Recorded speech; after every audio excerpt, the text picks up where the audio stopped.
Hello students.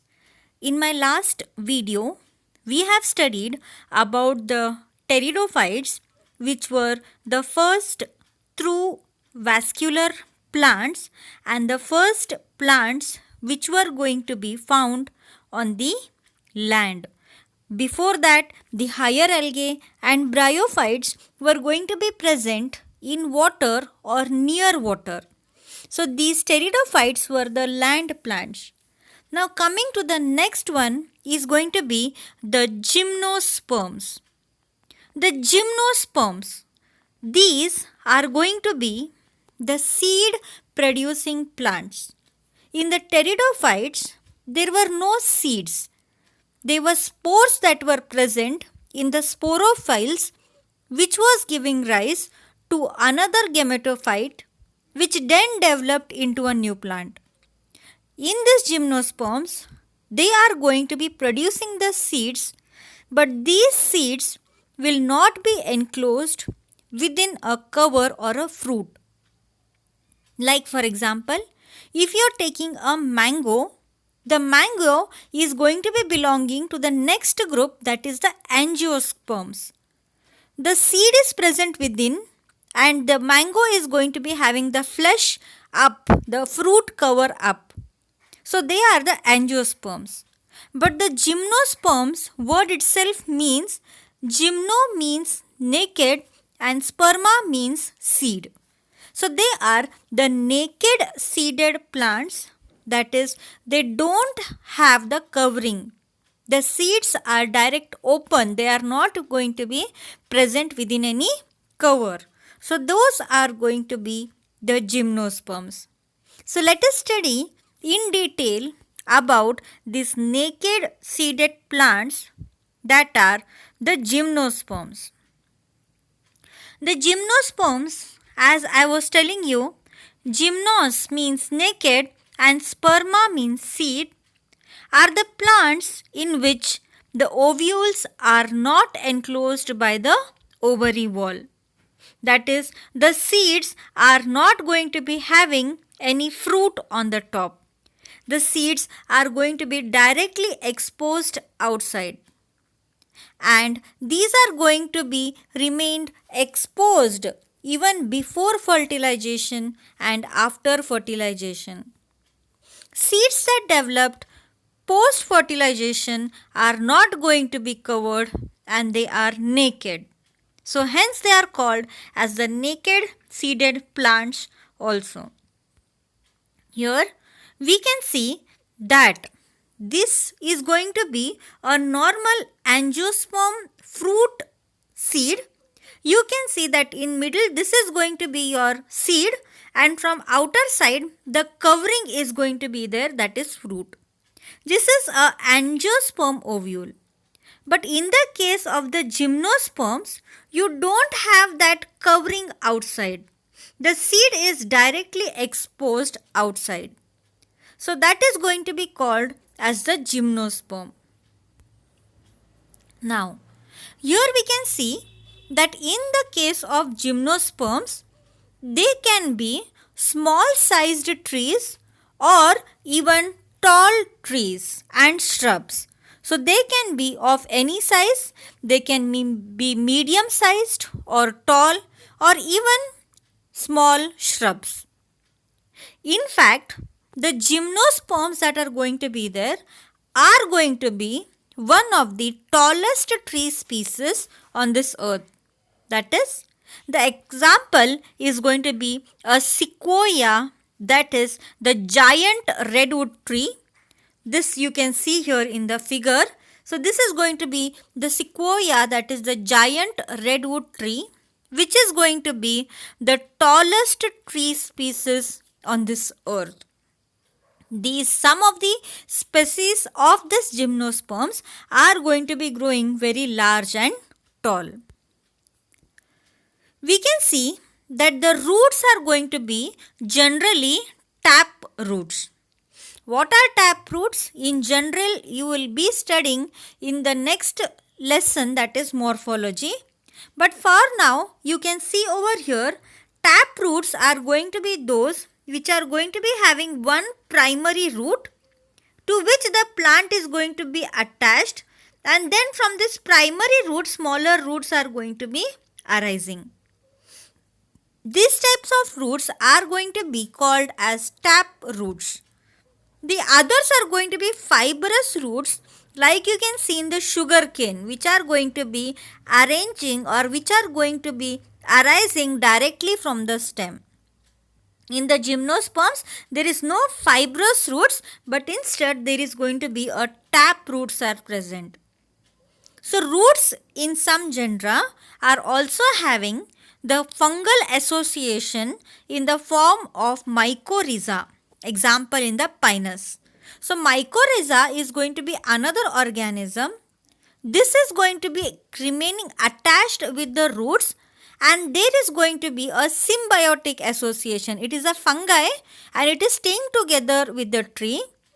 The fungi is going to be absorbing the food from that tree roots, and in turn it is helping the tree to absorb the minerals from the soil. So give and take relation is maintained with this fungi. So it is known as mycorrhiza. Then we can see that in some plants like the cycas, small specialized roots known as the colloidal roots are associated with nitrogen fixing bacteria, that is the cyanobacteria. Like there you were seeing the example of mycorrhiza. In the same way, in the cycas, some of the bacteria can be attached with the roots. In the example, that is the cycas, you have seen usually this one. It is a very well known garden plant. So in this case, you can see that the roots are having special roots known as the caroidal roots, to which the nitrogen fixing cyanobacteria are attached. The stems are going to be unbranched or branched. Now unbranched means here you can see that the tree is not going to be having any branches.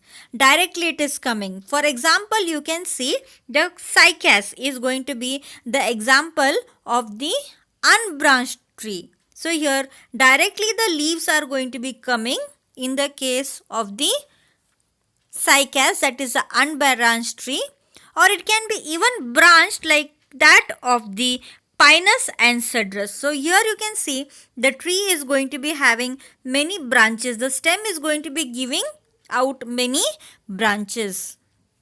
So the gymnosperms can be branched or they can be unbranched. So leaves can be simple or compound. So what is simple leaf? Simple leaf is going to be only one leaf it is coming. For the branch it is going to be the simple leaf. When it is compound, when for one leaf many sub leaves are going to be there. Example, you can take your curry leaves, that is your kadi patta. So that is going to be called as the compound leaf. So here in the case of the gymnosperms, the leaves can be simple or compound, and these leaves are going to be well adapted to withstand extreme temperature, humidity and wind. They are strong. So in fact in cycas, the leaves are going to be pinnate leaves which are going to be persist for a few years. So this is going to be needle like leaves that you can see in the Pinus. Your well known example, you can take your Christmas tree. You usually see Christmas tree is a gymnosperm. You can see how they are going to be having needle like leaves. So in many of these conifers like the Pinus and Cedrus, they are going to be having the needle-like leaves, because of which their surface area is reduced and they are going to be having thick cuticle, a thick coating over them, and even the stomata are going to be sunken inside so that they reduce the water loss and hence they can withstand high temperature, humidity and wind. In the extreme climates like in the western countries, you usually find the Christmas trees because they are going to be able to withstand the cold temperatures because of these following characters. Coming to the reproduction in the gymnosperms, a little bit complicated, you can say. So because here the fruit is not produced and direct the seeds are going to be produced. So gymnosperms are going to be heterosporous. Heterosporous means two different type of spores they are producing. So they produce haploid microspores and megaspores. Micro is the male and mega is usually the female. So some leaves are modified into sporophylls. So these are going to be the leaves which are modifying themselves into something known as sporophylls, on which your male and female are going to develop. So they are compactly and spirally arranged along with an axis to form lax or strobili or cone. So some of the leaves modify themselves to form these type of cones or the strobili on the plant. So they are going to be containing the reproductive structures. Now, these sporophylls that are there bear the sporangia. Sporangia is going to be nothing but the bag in which the gametes are produced. So bear sporangia in which the spores will be produced. The male and the female spores will be produced. So these sporophylls are going to be of two types. Microsporophylls, which produce the male gamete, and megasporophylls, which will produce the female gamete.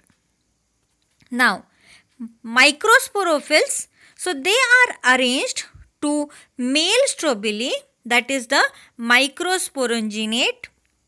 They bear microsporangia and the microspores develop into the male gametophyte. It is highly reduced and confined to only a limited number of cells. This gametophyte is called the pollen grain. So microsporophylls are the male strobili.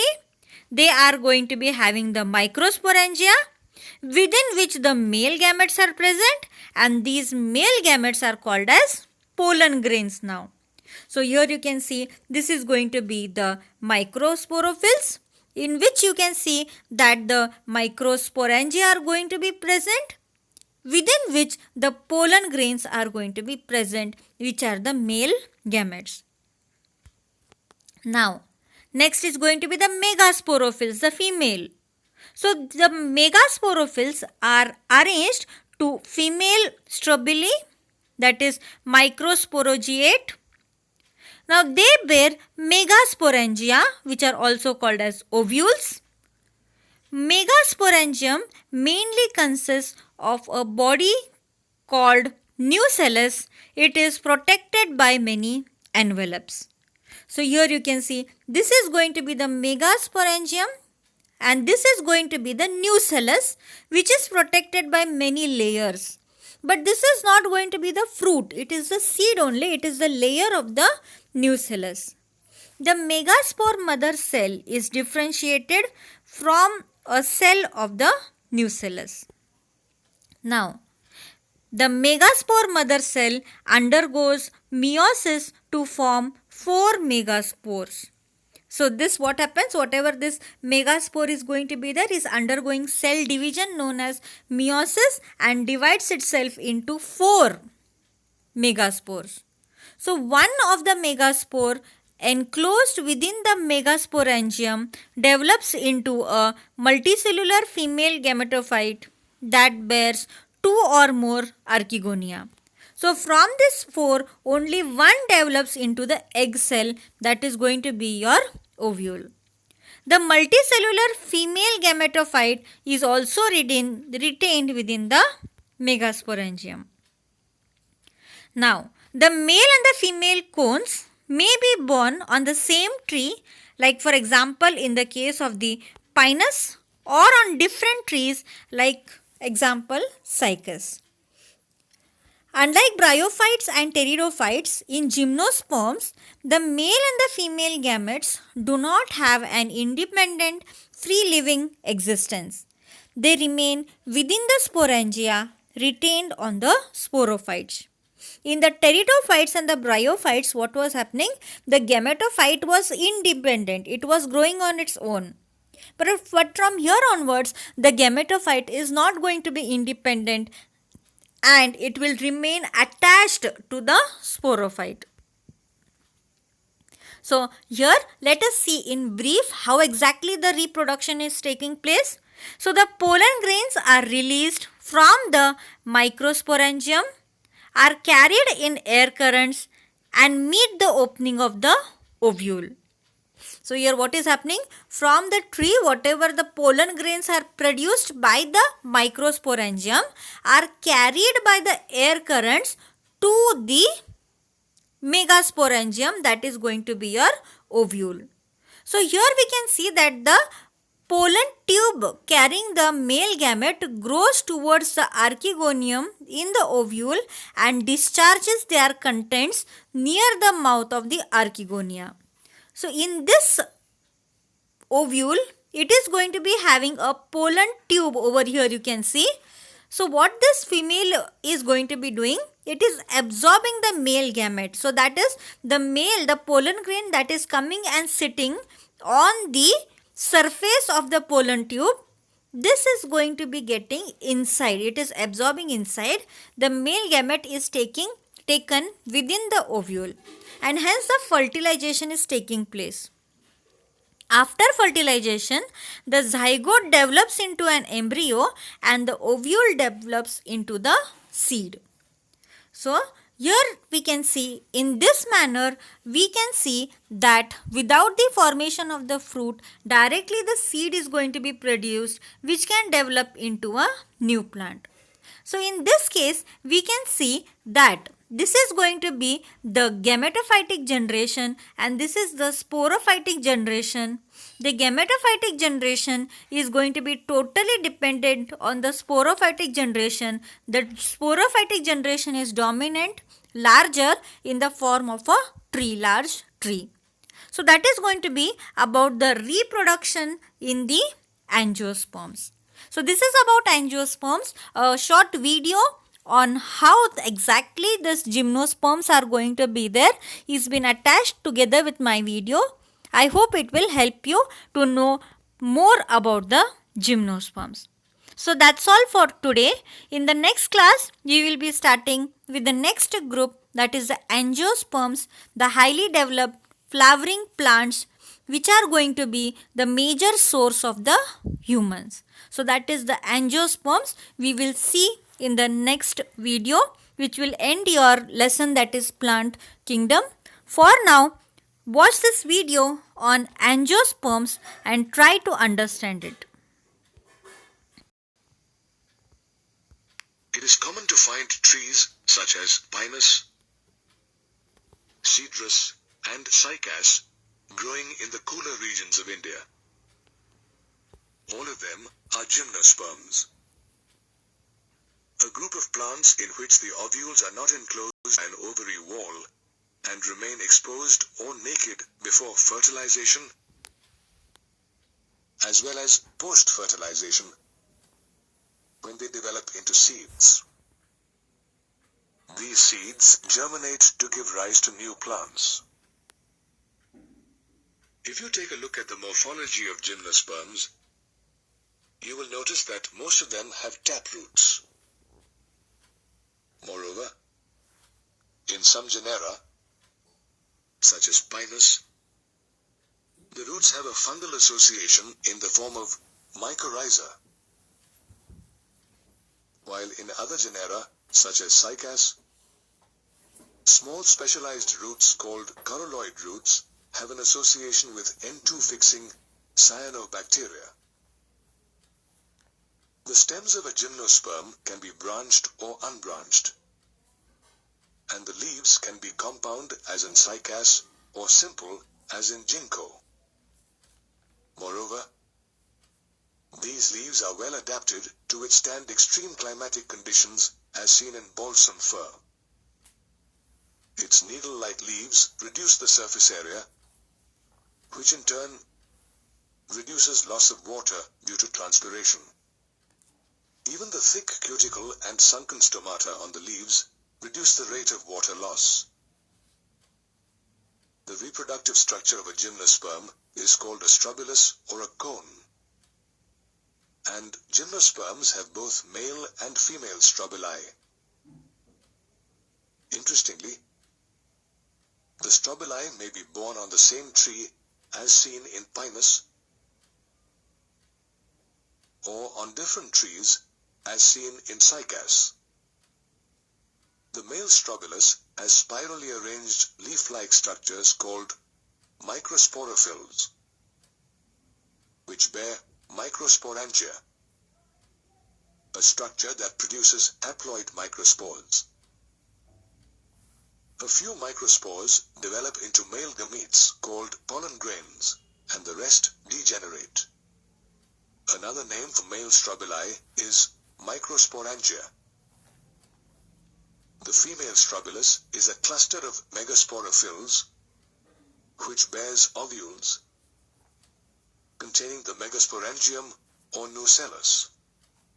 The megasporangium, surrounded by a layer of envelopes, produces haploid megaspores and a megaspore mother cell which looks distinctly different from the other megaspores. The megaspore mother cell undergoes meiosis to give rise to 4 haploid megaspores. One of these spores develops into a multicellular female gametophyte. The female gametophyte further bears 2 or 3 female sex organs called archegonia, which develop inside the ovule. The development of archegonia is followed by the fertilization process, during which pollen grains released from the microsporangium are carried by air currents and come in contact with the micropyle, an opening in the ovules. A pollen tube sprouts from the pollen grain and grows towards the archegonium, where it discharges the male gametes. These gametes fuse with the egg to form a zygote. Post-fertilization, the zygote develops into an embryo and the ovule into a seed. Interestingly, gymnosperms were the first plants to have a seed habit. Today, gymnosperms are widely used to make products such as varnish and cosmetics. They also provide us with lumber that's used to make furniture.